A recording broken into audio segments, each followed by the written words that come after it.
মেয়েরা প্রাপ্তবয়স্ক হয় তখন যখন তাদের শরীর খারাপ হয়, তার মানে হায়েজ আসে। এই জন্য মেয়েরা যদি হায়েজ আসার আগ পর্যন্ত নামাজ রোজা না করে গুনাহ হবে না, কিন্তু যেদিন হায়েজ শুরু হবে ওই দিন থেকেই তারপরে তার নামাজ আর রোজা মাস্ট বি ফরজ রাখাই লাগবে। আমি আশা করে বোঝাতে পেরেছি। সম্মানিত মা বোনেরা, আপনাদের রোজা এবং নামাজ ফরজ হওয়ার নির্ধারিত একটা সময় বললাম। এটা যদি 8 বছরে হয় 8 বছর থেকে, 10 বছরে হয় 10 বছর থেকে, যদি 15 বছরে হয় 15 বছর থেকে।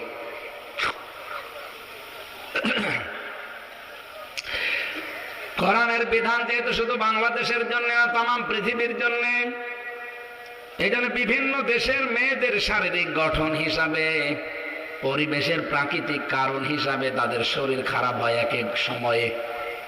আপনি ইরানে যাবেন, তখন দেখবেন 15 বছরে না, ওদের শারীরিক গঠন হিসাবে 9-10 বছরে শুরু হয়ে যায় ওদের নামাজ।